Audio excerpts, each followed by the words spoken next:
Hi, welcome to SFG Cards and Craft. Today I'd like to show you how I did this card. This one was actually quite an involved card as far as the time that it took to do, because there's several steps.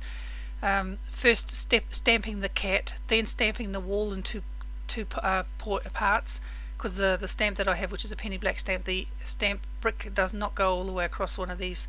It's probably made for the American A2 types card. I think it's called an A2.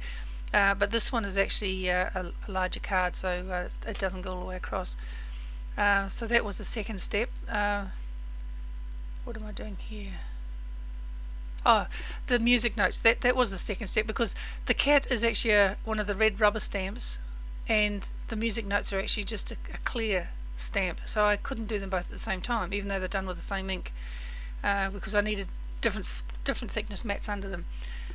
This is just a brown ink that I happen to have, and I actually, the first couple of cards that I did with this, I actually stamped over the top of them with the Versamark clear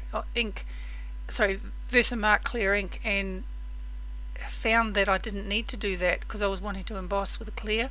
But I found I didn't need to do that. If I was quick enough getting the embossing powder on, I could actually just use the this brown ink to actually use as to hold the embossing powder to heat set it. I'm just sticking on a small area here for the moon, just a little round, just a piece of clear contact paper that I actually cut out with the punch. I just punched it out. It's just I think it's about a 25mm punch, and that's what I used to punch it out with. The two colours that I've used is Squeezed Lemonade and Wild Honey, and I do that for several cards. As I said, I'm making 7 cards at a time here. One is just a prototype, so one is a little bit different, but after making the mistake on the first one, I sort of corrected that on the second, third, fourth, fifth, or whatever. Okay, here I'm putting on, just masking out so I can put the stars on. I'm covering the little music notes so that they don't get the Versamark on them, and putting a bit extra on there, and of course covering the cat and the moon. I don't want stars on those. And this little stamp that I'm using for the stars is a Altenew stamp. It's just a very tiny little stamp. That's the whole complete stamp. It's not like I've actually cut it from anything. That is the whole complete stamp. It's just a mini stamp, I guess you could call it, from Altenew. And I have to stamp that 4 times over this panel to get it all on there. And even then, in places I actually think I actually missed places, but it doesn't really matter. And then of course I take off that, and that peels off over the music notes, and it peels off the moon cover as well. And this is where I started having some problems. I'm using white embossing powder, but if I'd used clear it probably wouldn't have been so bad, but I used white and it got stuck on the moon. Even though I used the powder tool, it got stuck on the moon. As you can see there, it's gone completely almost white.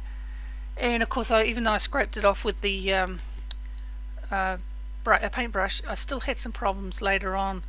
So I decided, I bit the bullet, and I decided that I'd actually just punch out some circles, colour them the same way, and stick them on. I just stuck them on flat. I didn't actually put them raised up or anything like that. I just stuck them flat. But that happens later. I don't actually show that. That's just something that I just did without showing anything. I don't even know if you can see it on the picture at the end. Just heat setting the white embossing powder. This is actually a Stampendous White. That's the only Stampendous one I've got, is the white.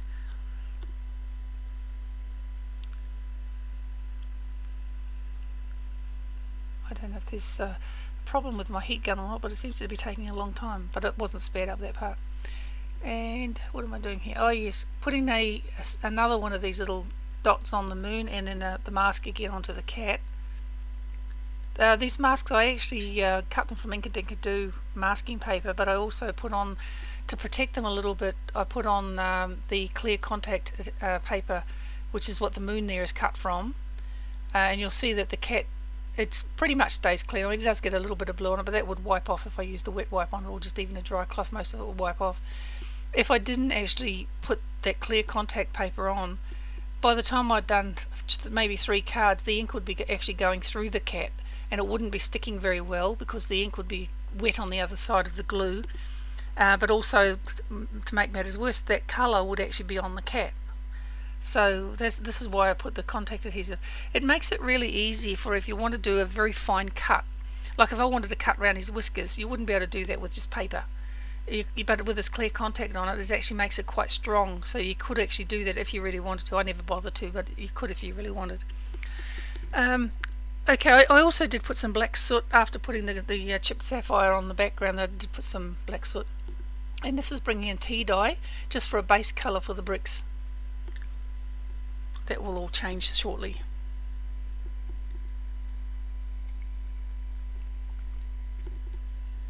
And I have to dry it a little bit because I'm going to be putting more colour on top and I don't want it to sort of spread and ooze. I think this is Vintage Photo. I'm pretty sure is what I'm using. And I'm just sort of going along and lining the bricks sort of. Now I know there wouldn't be shade on the top of the wall there pretty much, but I mean from the angle of the moon perhaps there is, I don't know, but I'm doing it anyway, like a shading from there, because I thought if I do it on the one below it's going to look a bit odd if the one on the top doesn't have it. So I did that on all of them and just shading a little bit there.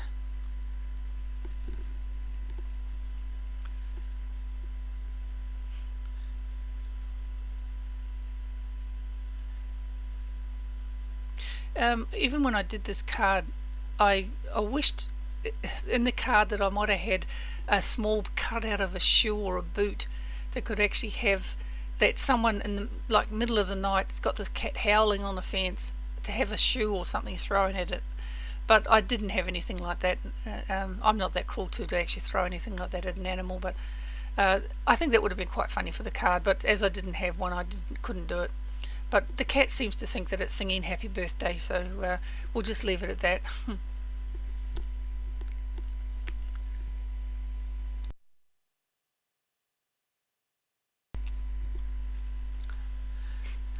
And I've just done a stippling with, not sure what the ink was, probably Gathered to Twig, I think, something darker than the Vintage Photo anyway. Just using, this brush that I'm using is called a Deerfoot Stippler. And you just dab it up and down and it leaves like little tiny bristle dots, I guess for want of a better word, of the ink or paint or whatever you're using. And I do decide, I wasn't going to, but at the last moment I decided to actually cut some grass to put along the bottom. It gave a whole different perspective to the height of the wall. I mean, when you've got, initially when you see the card up at the start there, before I've actually put the grass, you don't know how tall the wall is. I mean, it could be a 20-foot wall or a 2-foot wall. It just depends. So I thought, well, if I put the grass there, then you'll have the perspective of how tall it is. So then it looks like it's only about, well, however many brick height it is, about 5 or 6 bricks high, and that's all you can see is what you got. So once that grass goes on, then it gives it a whole new perspective to how tall the wall is. I thought it was quite good actually. I didn't really consider that until after I'd done it. I thought, gee, that makes that wall look so much shorter.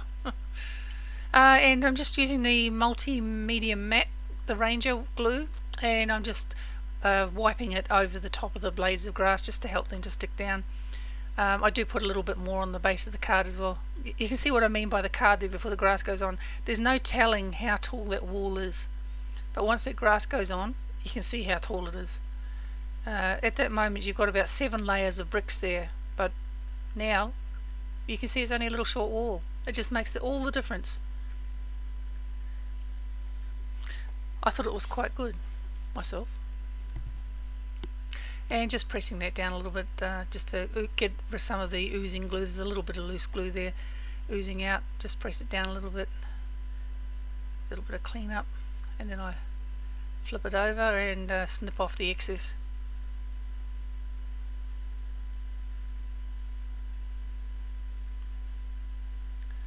And there, that's what it looks like. So far that's the card. I haven't painted the cat yet, but that's so far the card. Now the cat, mustard seed, worn lipstick, what's that one, Vintage Photo I think, the grey and the black. And the cat's going to be a black and white cat I think, so mostly white with some black patches. The yellow that I'm putting on there is just reflection from the moon. That's all that is to indicate.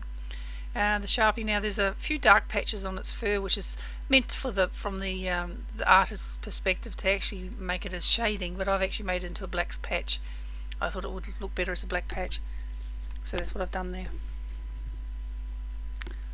And just coming in with the grey this hickory smoke, the grey, to just pretty much cover the whole cat now with the grey, and then I'll come in with the black soot and do the highlighting.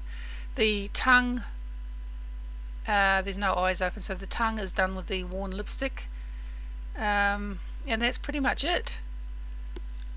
So just the black patches and some black shading, and the grey all over. The grey all over now, as you can see, I'm making that side darker because it's away from the side of the moon. The other side is a little bit lighter because it's closer to the side of the moon. And the tail, I probably, in hindsight now, I probably could have put a little yellow tip on that as well, but I didn't. We're just assuming that the tail's sitting behind the cat out of the shadow of the light, or reflection of the light, but it probably wouldn't have been from that angle. Okay, I might just stop talking here and we'll put a little bit of music on.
I'm back again. This is just sticking on the little thought bubble, how the cat is thinking that he's singing happy birthday, although it probably sounds terrible if the cat's howling like this on a wall at night time. So it's just making the thought bubble. I'm just putting the black circles there with the black Sharpie marker and using a white glaze pen just to fill it in. It's a white glaze pen. With these white glaze pens, they don't show up really bright white until after they've dried, which can take several minutes. But it will actually go white. You'll see it on the photo at the end how white it's gone.